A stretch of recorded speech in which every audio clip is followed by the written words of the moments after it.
Salut à tous, j'espère que vous allez bien. Aujourd'hui, petite analyse, on va voir un petit peu ce qui s'est mal passé par rapport au match nul du Barça hier contre le Betis. On y va, c'est parti.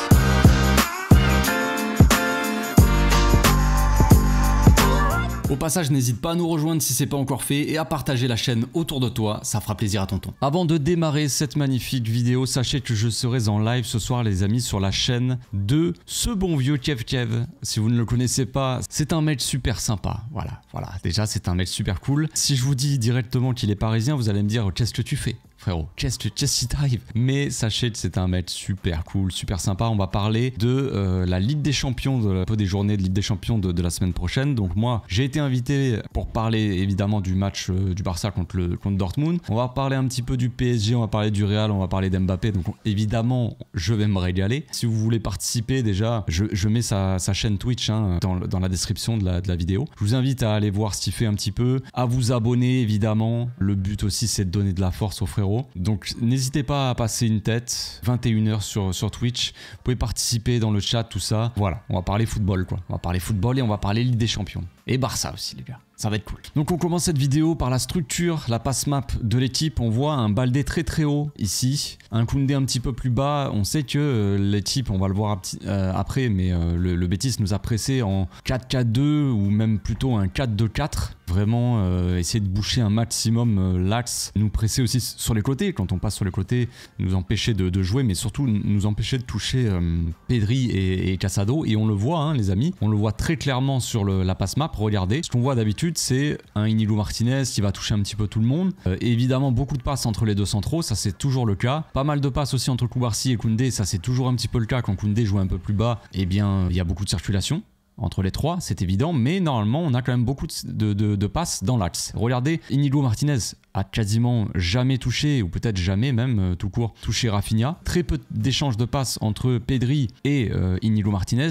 Pas énormément d'échanges, un petit peu, mais pas énorme, entre Koubarsi et Casado. Koubarsi et Olmo par exemple, très peu de passes aussi. Donc vraiment, c'est ça qui nous a vraiment gêné hier contre le Betis. Je l'avais dit dans le débrief, mais un Betis qui a bouché toute possibilité de passe entre la défense, en gros, qui est très importante, on l'a dit, la défense, et le milieu. Et pour ça, ils n'ont pas forcément pressé la défense, ils ont surtout bouché le milieu tout simplement, attendu que les défenseurs fassent leur choix, on va dire, mais en fermant l'axe, en obligeant les défenseurs à passer sur les côtés. Et c'est ce qu'on voit, c'est totalement ce qu'on voit. Très peu de communication, on va dire ça comme ça, d'échanges entre les défenseurs, et même Casado et Pedri, regardez, quasiment très peu de passes entre Pedri, Casado et les autres. Le Betis a quand même très bien joué le coup. Donc on commence cette analyse, on joue le début de match, on a un Barça quand même qui défend un petit peu moins bien là, regardez l'alignement, on a normalement un Barça, vous savez, qui joue ligne haute, qui joue le hors-jeu, et on n'a pas eu forcément énormément l'occasion de jouer le hors-jeu hier contre le Betis. Mais ce qui nous intéresse ici, bon, mis à part la récupération de Casado, c'est le jeu, vous savez, que je vous dis à chaque fois, depuis un certain moment, c'est qu'on a l'impression que ce Barça se précipite trop, veut jouer trop vite et trop long. Donc là, on a une récupération de Casado. Ce qu'on voit ici, c'est Pedri qui est à côté de lui, Dani Olmo qui est assez redescendu, et donc là, on a Rafinha. On a Lamine Yamal ici, on a Lewandowski un petit peu plus haut, et sinon tout le reste, tout le bloc équipe est ici. Donc Casado va servir Rafinha, ici on voit Lewandowski, Lamine Yamal. Donc là, on touche pas un milieu ou un latéral, on touche le troisième attaquant. Donc ce qu'on a devant, c'est plus que les deux attaquants. Ici, on voit une équipe, un Barça qui joue la contre-attaque, on voit Baldé qui dédouble dans le dos de Rafinha en fait, tout simplement pour attaquer cet espace-là qui est laissé libre, parce que le latéral, je sais pas si lui c'est le latéral ou si c'était lui qui était un peu plus reculé, mais logiquement je pense que c'est lui. Donc là on a une équipe du Barça qui va se projeter vers l'attaque pour jouer la contre-attaque. Et là, Rafinha, même si en ce moment Rafinha est très bon, j'ai rien à dire sur lui, très bon, mais on a tendance à trop vouloir jouer vite devant. Ce n'est pas bon. Flick l'a dit en conférence de presse d'ailleurs après le match hier, il a dit l'équipe se précipite trop, on joue trop vers l'avant, on veut trop jouer de manière verticale mais trop vite. D'accord, c'est bien de se plaindre de ça, mais l'équipe elle joue comme ça depuis quasiment le début de la saison. On a beaucoup de séquences et je le répète depuis le début de la saison, des fois on a une mi-temps où on joue énormément comme ça, et puis la deuxième on rectifie un petit peu et on joue moins comme ça. Quel est le problème? Est-ce que c'est les joueurs qui veulent jouer trop vite vers l'avant et balancer long, ou est-ce que c'est la tactique qui est comme ça? C'est la question, on peut se la poser. Les joueurs de base du Barça n'ont pas tendance à balancer long devant. C'est pas la philosophie du club depuis très longtemps, cette philosophie-là. On l'avait un petit peu avec Xavi, ce jeu un petit peu direct où on voulait jouer long quand il y avait la possibilité. Mais sinon, dans l'histoire du Barça, on n'a pas tendance à balancer devant. Donc là, le choix à faire, c'est de patienter un petit peu. Soit tu rejoues sur Pedri qui va se démarquer derrière et Pedri il l'envoie dans le dos pour Baldé par exemple. Voilà, de patienter un petit peu ou d'attaquer l'espace aussi. Peut-être Rafinha, il peut faire une course ici, il n'y a personne ici qui l'attend. Et qu'est-ce qu'il va faire? Il va balancer long pour Lamine Yamal. Donc Lamine Yamal qui va jouer le ballon de la tête avec des défenseurs centraux. Les gars, je veux bien, mais ces ballons-là, c'est donné à l'adversaire. Donc là, le problème, c'est ça. C'est qu'on arrive à récupérer un ballon haut, on se dit, on joue un peu la contre-attaque. On joue les contre-attaques au Barça, on les joue beaucoup plus cette saison, c'est bien, mais là, elle n'est pas jouée la contre-attaque. On n'a même pas le temps de la jouer qu'on rend le ballon à l'adversaire et on est reparti pour un tour. Et là, à la fin, qu'est-ce qu'on a? Bon, on a le Betis, on presse et tout, le Betis va perdre la balle grâce au pressing. On a un Dani Olmo qui fait signe là, ici. On a Abdé qui remet son col, mais on a surtout Dani Olmo qui dit à Rafinha de calmer le jeu, de calme. En fait, donc voilà le problème aussi. Séquence de sortie de balle, on l'a dit tout à l'heure, le Betis Séville qui pressait en 4-2-4, donc on voit vraiment le double pivot ici, et on voit les 4 attaquants ici, donc Chimi Avila, aka le boucher, on a Lo Celso et Vitor Roque, et on a Abdé sur la gauche. Donc vraiment 4 devant, une ligne de 4, vraiment une sorte de mur, tu vois, qui se place ici devant la défense pour bloquer. On a essayé de relancer à 3 parce que évidemment, pour avoir la supériorité, on va dire, si les deux attaquants, en tout cas les deux attaquants axiaux sortent sur les deux centraux, on va rester à 3 derrière pour avoir la supériorité. Sauf que là, on n'avait pas forcément la supériorité parce qu'ils étaient plus ou moins 4. Donc là, ce qui faisait aussi le Betis, c'est qu'ils sortaient pas forcément sur les défenseurs. Là, on va avoir quand même un petit mouvement de Vitor Roque qui fait un petit peu semblant de sortir sur Koubarsi pour l'obliger un peu à jouer. Mais en soi, les attaquants, la ligne de 4, elle sortait pas sur les centraux. Elle laissait les centraux sortir le ballon. Donc on repasse par Koundé qui va servir ici Dani Olmo qui vient s'être-centrer énormément et qui vient redescendre comme presque comme un latéral en fait. Et là, ici, on a Lamine Yamal qui est en place dans le double pivot à côté de Casado. Donc vraiment des joueurs qui viennent quand même chercher un petit peu le ballon. Vous savez, ce qu'on avait dit aussi, c'était que le Barça, les attaquants jouaient trop haut et on n'avait pas la possibilité Koundé n'avait pas la possibilité de toucher Lamine parce qu'il était trop loin, donc il était obligé de jouer long, tu vois. Là, pour le coup, Lamine il est redescendu, c'est proposé, même Dani Olmo, il est assez bas, tous les trois sur la même ligne avec Casado. Bon, le placement est pas forcément ouf, pas optimal, mais voilà, en tout cas c'est le cas. Et après, qu'est-ce qu'on a? On a le Betis, une fois qu'on est sorti sur le côté, qui vient nous enfermer un petit peu. Il n'y a pas un pressing fou non plus, hein, ils viennent pas agresser Dani Olmo direct, mais on a un quadrillage quand même, on a le latéral qui vient, le double pivot, on va dire, qui vient resserrer. On a Abdé derrière qui t'empêche de revenir en arrière sur Koundé. Donc Olmo est obligé soit de jouer risqué dans l'axe où Lamine Yamal ne va pas avoir beaucoup de place, soit jouer devant sur Robert. Et donc c'est ce qu'il va faire, mais Robert il a zéro solution autour. Regardez, le bloc est très bas. Robert il est obligé de faire un contrôle, d'essayer de garder le ballon grâce à son physique et d'attendre une solution ou de chercher la faute. Bon, il va y avoir faute sur lui, l'arbitre va finir par siffler, on va perdre un peu le ballon et il va revenir à la faute. Mais voilà, Robert là, d'un côté on peut critiquer Robert, mais qu'est-ce qu'il peut faire Robert? Il peut pas vraiment revenir sur l'arrière parce que, enfin en arrière sur Casado par exemple en appui parce qu'il y a un joueur. Pedri il est un peu loin donc très compliqué de lui donner. Lamine Yamal il est derrière la ligne aussi. Il n'y a pas de soutien, il y a zéro solution pour Robert. Donc perte de balle automatique et coup dans le dos aussi classique. Autre séquence aussi, on va le voir, opération de Casado tranquillement qui a posé le jeu, qui l'a donné à Dani Olmo. Dani Olmo va faire un petit contrôle et va éliminer le joueur. Donc ça c'est vraiment typique du Dani Olmo, le petit dribble et tout qui va éliminer, qui va se projeter, hop là, vous avez le petit dribble etc. qui va se projeter vers l'avant. Et là le problème c'est qu'on a déjà de base, hein, Dani Olmo il a à peine dribblé le joueur que Lamine Yamal est déjà hors jeu, tu vois. Lewandowski est là, Rafinha il doit être hors jeu aussi à ce moment-là, mais il va patienter un petit peu. Au moment où Dani Olmo il a poussé sa balle, il s'est sorti un petit peu du marquage du milieu, il lève la tête. Là, c'est très compliqué. Lewandowski, tu peux pas lui donner la balle. Il est pas assez bien placé. Tu peux lui donner en profondeur, mais franchement, Sabali, il va le prendre de vitesse, de sûr. Lamine Yamal est déjà hors jeu, toujours. Et à la limite, il aurait pu le donner à Rafinha. Tu vois. Servir de l'appel de Lewandowski. Lewandowski qui attire aussi Sabali, qui vient fermer dans l'axe, qui joue un peu le hors-jeu. Les mecs, ils jouent un petit peu le hors-jeu d'ailleurs. Hein. On voit Sabali qui s'arrête. On avait un Betis en mode Barça un peu. Le Betis qui, à la limite, j'avais l'impression plus jouer le hors-jeu que le Barça habituellement.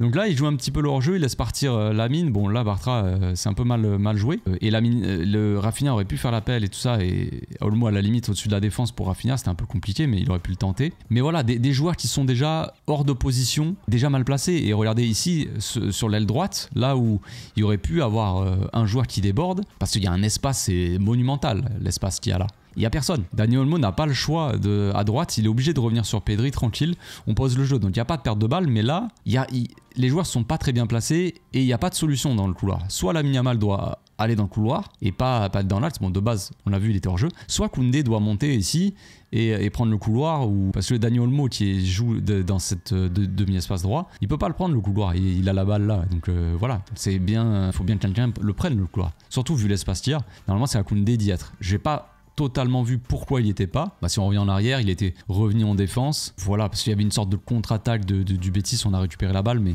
Koundé était revenu défendre ici. Donc là, il est assez bas. Dani Olmo, le temps qu'il dribble et tout, ça va assez vite. Bah, Koundé, il n'a pas vraiment le temps de monter.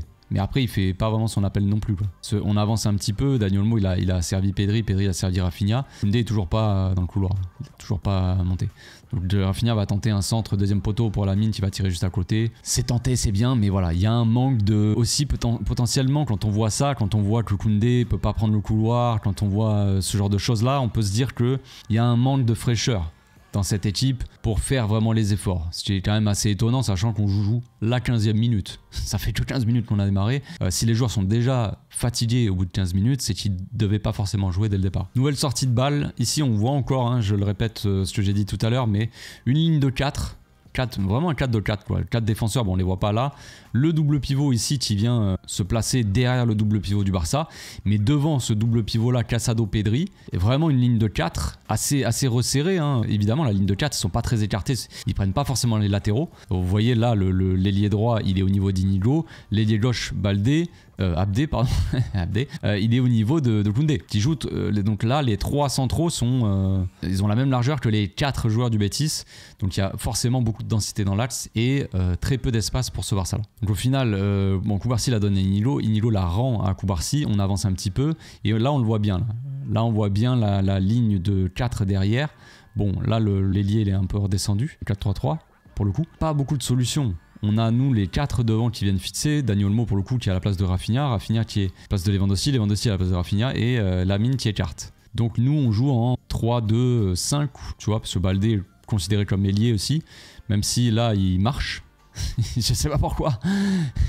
Baldé, frérot, repars pas dans tes travers, fais des appels, ce serait pas mal. Donc pas d'appel de Baldé et bon, 0 appel en soi.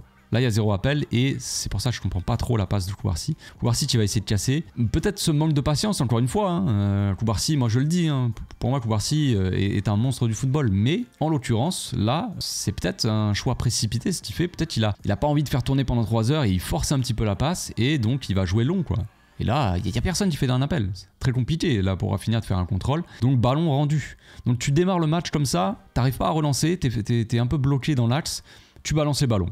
Tu rends le ballon à l'adversaire. C'est pas normal. Ça, je l'ai répété, mais ça, ce n'est pas le Barça. C'est tout. C'est pas une critique. Prenez pas ça comme une critique envers je sais pas qui. Hein. C'est juste que c'est pas notre façon de jouer. Il faut que les joueurs soient un petit peu plus tranquilles, qu'ils essaient de combiner.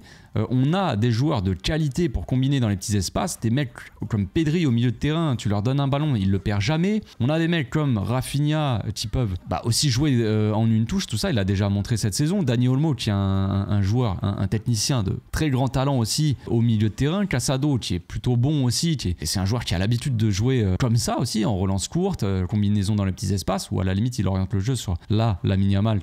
Si tu lui donnes le ballon, il peut l'orienter sur Lamine, j'en sais rien. Des mecs derrière comme Koubarsi et comme Inigo Martinez qui ont de la qualité aussi pour relancer. Donc ça, c'est pas normal. On devrait essayer de relancer le cours, de se faire confiance. Comme on le faisait en début de saison où on osait, il y avait ce truc-là. Les joueurs osaient prendre des risques dans les passes et on jouait vachement de manière axiale pour casser des lignes. Pas forcément tout le temps long, ça nous arrivait, mais des fois court aussi. On jouait dans l'axe. Là, je sais que l'axe était bouché par les joueurs du Betis, mais il faut du mouvement, il faut se rendre disponible et tenter des choses. Là, je suis désolé, rendre le ballon, c'est abandonner. Action du premier but. Donc là, ça part de un petit peu Pedri. Bon, l'action est très très longue, donc je vais pas mettre toute l'action. Hein, voilà. Pedri, ce que j'aime bien, ce qu'il fait, c'est qu'il avance avec le ballon dans certaines zones pour vraiment désorganiser. Vous regardez les matchs du Barça, quand vous regardez les matchs du Barça, regardez Pedri, il fait souvent ça. Moi, c'est un truc que j'aime bien avec Pedri aussi, c'est qu'il est tellement intelligent qu'il il essaie de vraiment désorganiser. Quand il faut porter la balle, juste faire quelques poussées de balle pour vraiment désorganiser, faire sortir le bloc, il le fait. Il garde pas le ballon pour rien. On peut avoir l'impression, si on regarde le match comme ça, à se dire bah, pourquoi il garde le ballon, Pedri, pourquoi il fait ça, tu vois. Là, il attaque cette zone ici et après il va repartir derrière. C'est juste pour amener les joueurs sur lui, vraiment, et désorganiser le bloc, tu vois,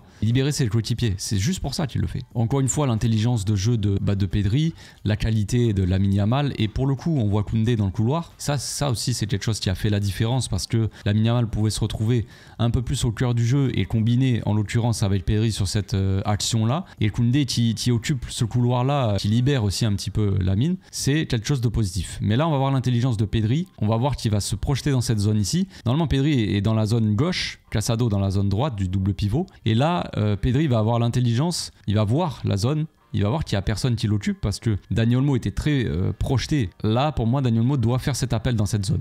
Il doit venir là, c'est plus ou moins le demi-espace, il doit faire cet appel-là. Il le fait pas, il va plus vers la surface comme un deuxième attaquant à côté de Lewandowski. Là, on avance un petit peu, on voit Dani Olmo, il demande la balle pour Lamine. Il fait son appel direct dans l'axe. Et du coup, il y a un gros espace là et Pedri, il fait un sprint. Il a cette intelligence aussi de se projeter dans cet espace-là. C'est pas à lui d'y aller en soi. Mais il a le QI football pour se dire, il y a cette zone-là qui est libre, il faut que quelqu'un y aille. Personne y va, j'y vais. Et ça fait toute la différence parce que Lamine Yamal aussi a la qualité, la vista et la qualité de passe pour le servir ici. Et Pedri, bon bah voilà, hein, c'est Pedri. Hein. Son football est au service du collectif, tout simplement. Il va pas garder la balle pour rien, tenter un dribble inutile dans cette situation-là. Il y a Koundé qui part dans le dos, il a 4 joueurs autour de lui. Bah, la seule chose à faire, c'est servir Koundé. Il y a la qualité de passe aussi pour qu'il soit servi dans les très bonnes conditions, Koundé, que la balle soit pas trop longue, tout ça.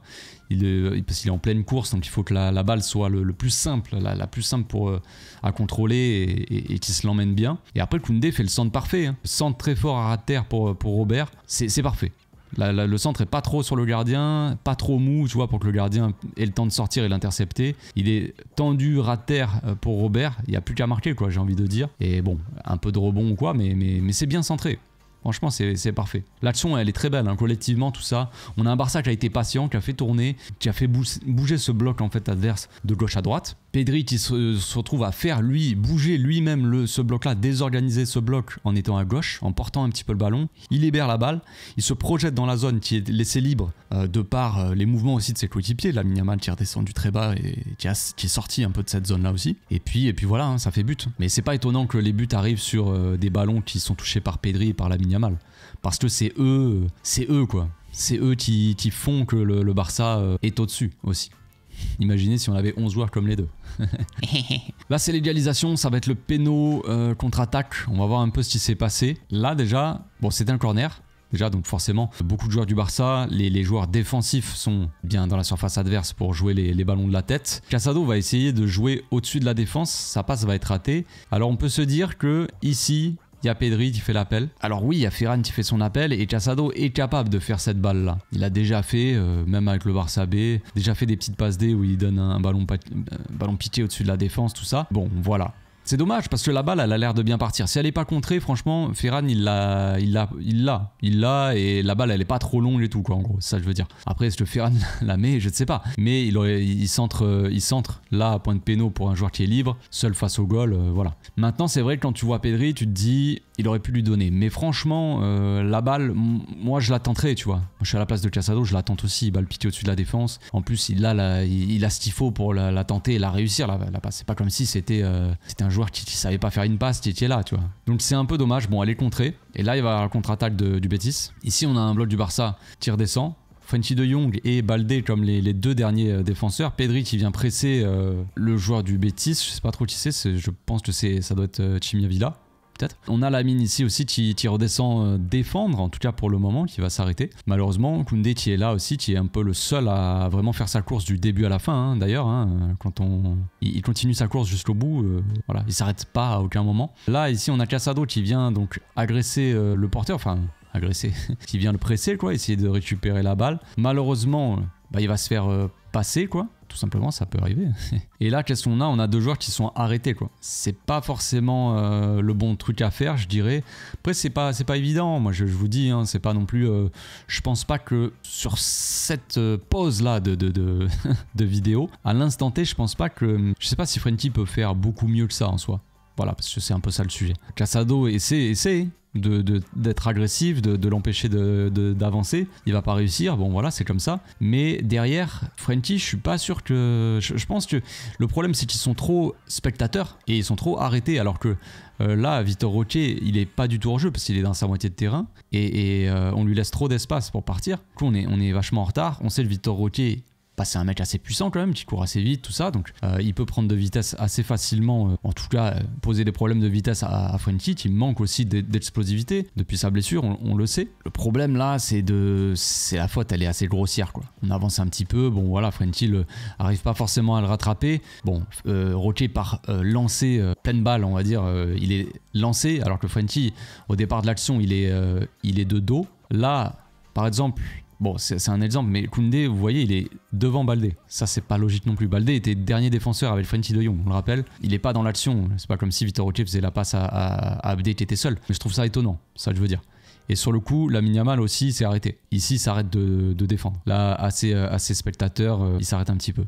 Est-ce que c'est de sa faute pour autant aussi à but? Non, je dis pas ça, mais en tout cas les efforts ont été un petit peu stoppés par pas mal de joueurs. Donc on revient à ce contact ici, hein, Frenty de Jong qui pousse Roque dans son dos et qui lui marche en plus de ça sur la cheville. Bon, le penalty est assez évident sur le premier ralenti. Ils sont quand même allés voir la VAR et tout au cas où, mais c'était une évidence. Maintenant, voilà, la faute elle est assez...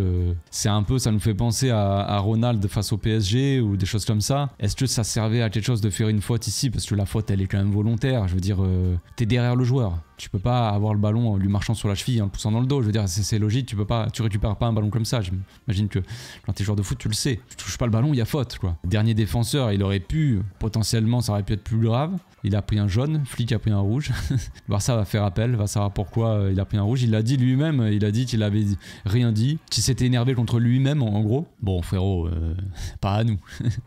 Pas à nous. S'il s'énerve contre quelqu'un, c'est... Ou peut-être il s'est énervé contre lui-même pour avoir fait rentrer Frenty de Jong, mais en soi, c'est là, enfin, Flick, il peut pas s'énerver contre lui-même. Je veux dire, c'est pas tactique, c'est pas le truc qui est pas tactique, c'est juste les joueurs sont trop spectateurs, quoi. Ils sont trop à deux tensions. Bref. On va voir le deuxième but du Barça. Donc entre temps ils ont mis leur péno. Entre temps on a fait souffler certains joueurs. On l'avait, de toute façon on l'avait déjà vu. Il y avait Frenty qui était rentré, Gavi, Ferran Torres aussi, et même peut-être Pau Victor. Je sais pas où il est Ferran Torres. Ah oui, Ferran Torres il est là, je le voyais pas. Pau Victor qui est là. Donc au départ de l'action, Casado qui récupère la balle, qui hop, l'agressivité qu'il faut. On joue quand même la 80e, voilà. Encore l'énergie pour faire ce genre de tacle, c'est quand même positif. Parce que je souligne parce qu'on m'a dit que Casado était cramé, qu'il avait fait un match éclaté. Bon, j'ai vu ça. Il y a match éclaté et match éclaté. On en est quand même un peu loin du match éclaté, mais bref. Donc, on récupère la balle ici, Lamine Yamal encore une fois, hein, toujours lui, c'est toujours un peu pareil, le seul à faire la différence, qui rentre un petit peu dans l'axe, il élimine Abdé, les joueurs osent pas trop sortir sur lui parce qu'on connaît ses qualités de dribble, et là la passe elle est parfaite, encore une fois, hein, cette passe là c'est la spéciale Lamine Yamal, il l'a fait depuis qu'il est tout petit, depuis les catégories juvéniles, tout ça, la spéciale Lamine Yamal c'est cette passe là, il rentre un petit peu dans l'axe, il fait la passe dans le dos de la défense pour le joueur qui part en profondeur. Là, heureusement, le défenseur, là, il revient trop tard. Il est mal aligné, il couvre tout avec son pied. Et du coup, Ferran est tout seul, quoi. Et il va finir. Bon, heureusement, hein. Heureusement que Ferran marque, parce que sinon, on perd le match.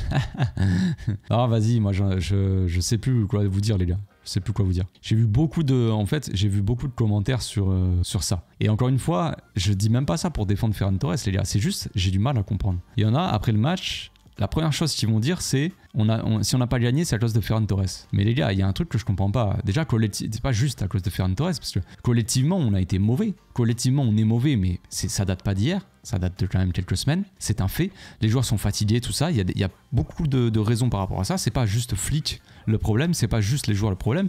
C'est un tout. C'est la fraîcheur des joueurs. Peut-être un peu la tactique de Flick qui n'est plus trop adaptée à la forme des joueurs actuels. Cette demande, on va dire, d'intensité, on va dire, ne colle pas avec la fraîcheur des joueurs parce Bah, on n'a pas de banc, mais si on n'a pas de banc, c'est pas à cause du coach et c'est pas à cause des joueurs sur le terrain non plus.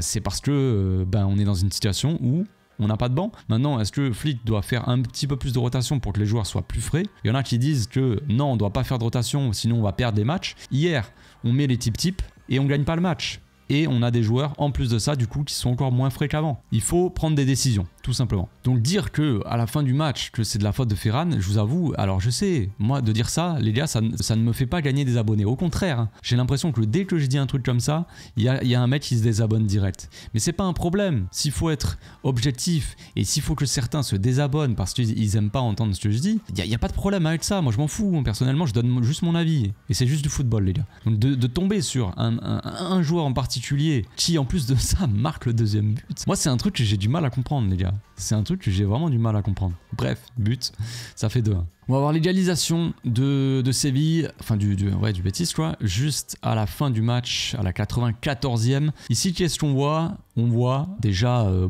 on voit une ligne de 1, 2, 3, 4, 5, 6 joueurs, une défense à 6, avec juste De Jong et Pau Vitor, et d'ailleurs Ferran Torres probablement dans le coin par là-bas. Bon voilà. C'est pas idéal. En soi, ça manque un petit peu de milieu. On a Casado et Gavi, les deux qui sont dans la ligne de défense. Personne à l'entrée de la surface. Bon, c'est pas grave parce que ça va pas venir forcément de là. Mais qu'est-ce qu'on a? On a une récupération déjà de Gavi. On a une récupération ici de Gavi, un joueur qui s'avance et Gavi va lui récupérer la balle. Mais le problème d'avoir un bloc aussi bas, tu fais quoi une fois que tu récupères la balle ici? Tu récupères la balle devant ta surface. Qu'est-ce que tu fais? Alors tu peux pousser un peu la balle, tu peux la donner à Pau Vitor. Pau Vitor va patienter. Lamine Yamal aurait pu faire son appel aussi parce qu'on a Sabali, le latéral gauche, latéral droit début de match mais qui est passé à gauche en cours de match, qui après fait sa course ici, Lamine Yamal, hop, vous voyez il démarre. Donc si tu sers Pau Vitor, bon, il aurait été pressé, hein, évidemment. Hein. Betis a montré beaucoup d'agressivité, surtout en fin de match pour revenir au score, logique. Mais Gavi, il balance le ballon devant. Il balance pour Ferran Torres. Sauf que le pauvre Ferran Torres, il avait...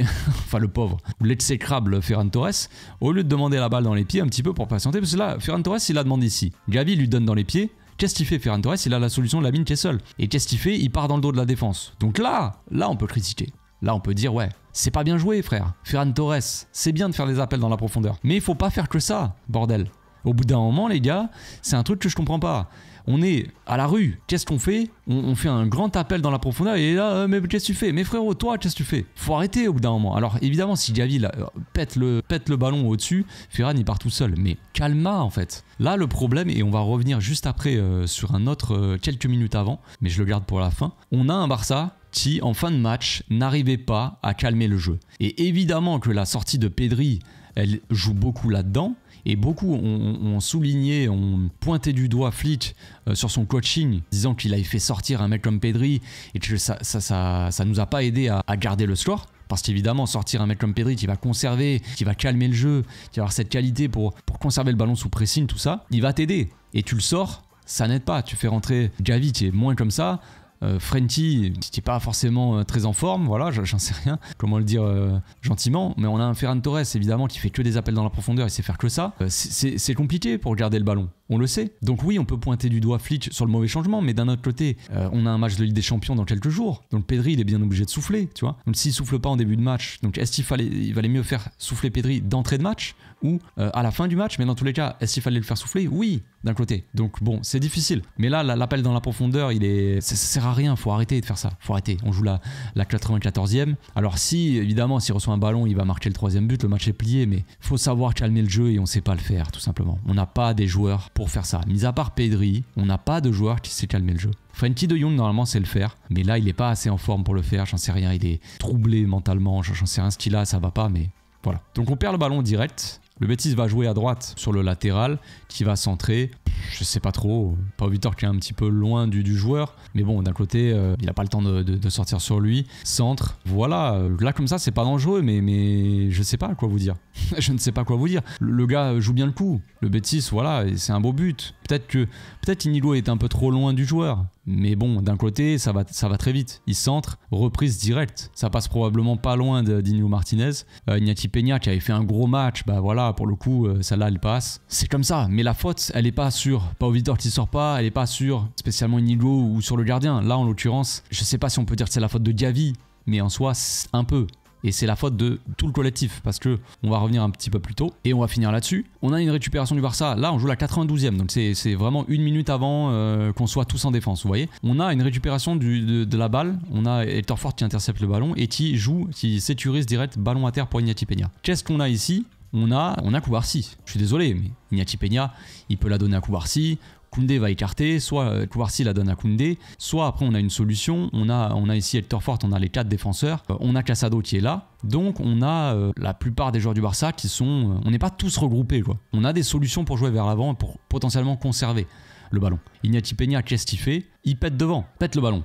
Là tu la donnes à Koubarsi. Koubarsi, il a le ballon, face à lui, regardez Lamine Yamal. Regardez les espaces qu'il y a. Regardez les joueurs du Betis surtout. On a Chimia Villa qui a essayé de faire un... Je sais pas trop ce qu'il a essayé de faire, peut-être découper complètement Iñaki Peña, mais bref, tranquille. Il y a l'attaquant qui va égaliser, et il y a peut-être un ailier, un milieu, bref. Il y a 4 joueurs du Betis ici, sinon, tout le reste, ils sont dans leur propre moitié de terrain, on va dire, en tout cas, en défense. Pourquoi on pète le ballon? On est en supériorité. Ils sont 4 joueurs du Betis, dont un sur le gardien, donc qui serait inutile. Là, on a 5 joueurs ici, en défense, avec Casado devant la défense. Donc on est en supériorité. 5 contre 3 joueurs, les gars. J'élève la voix un petit peu plus, parce que voilà, j'ai envie de gueuler un peu. Mais 3 joueurs contre 5, plus Lamine Yamal, plus peut-être Frenkie, j'arrive pas à reconnaître. Je sais pas qui. Rafi, non, pas Victor probablement, j'en sais rien. Et pourquoi on pète?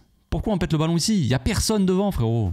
Là, tu la donnes à Koubarsi. Koubarsi, il peut donner à Lamine. Lamine, il peut donner à Casado. Casado au milieu. On a des espaces de fou pour conserver, pour monter le bloc un petit peu, s'installer dans la surface adverse, enfin dans la moitié de terrain adverse, et être un peu dangereux, patienter un petit peu. Et là, qu'est-ce qu'on fait? C'est n'importe quoi. Donc, ça, en fait, ça te conditionne ta fin de match. Et s'il a fait Gavi après, c'est conditionné par tout ce que fait l'équipe dans les 10 dernières minutes du match où on ne sait plus conserver un ballon. Eh ben non, on est passé du Barça à Retafe d'un coup. Et on balance des longs ballons parce qu'on n'est plus capable de sortir. Mais les gars, on a Koubarsi qui est un des meilleurs défenseurs centraux européens en termes de sortie de balle, de qualité technique, même Inigo Martinez. On a Koundé qui est pas dégueu dans le domaine non plus. Tu peux toucher Lamine Yamal qui est un des joueurs les plus techniques possibles. Il va pas faire n'importe quoi avec le ballon, il sait le contrôler, tu vois. Derrière, on a Casado, on a Frenkie de Jong, on a ou même Gavi. On a des joueurs, bordel. C'est lunaire pour moi de faire ça. C'est lunaire. Moi, ça me fait vomir.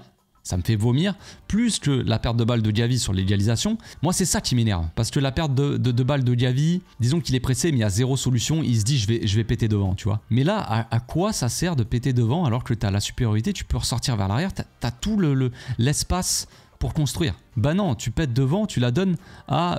c'est pas Pau Vitor, mais regardez Pau Vitor, la course il est obligé de faire. C'est n'importe quoi. Et voilà où on en est. Voilà où en est ce Barça actuel. Un Barça qui n'est plus du tout serein et qui passe son temps. Dès qu'il sait plus quoi faire, dès qu'il a un peu la tête sous l'eau, eh ben on balance devant. Mais les gars, il va falloir retrouver un petit peu son cerveau, ses cojones et sa philosophie aussi. Savoir sortir, conserver le ballon, sortir court, jouer entre nous aussi, on est capable de le faire, on l'a fait en début de saison. Pourquoi les joueurs font ça maintenant? J'en sais rien. On va se laisser sur ce coup de gueule, les amis. Je vais aller frapper dans un mur. On se retrouve ce soir sur Twitch, les amis. Je vous ai dit, le lien est dans la description, sur la chaîne de ce bon vieux Kiev. On va parler du Barça, donc ça va être sympa. Je vais éviter de gueuler. On va parler du Barça contre Dortmund, tout ça. Puis on se retrouve demain aussi pour la FAQ. Bonne soirée, ciao.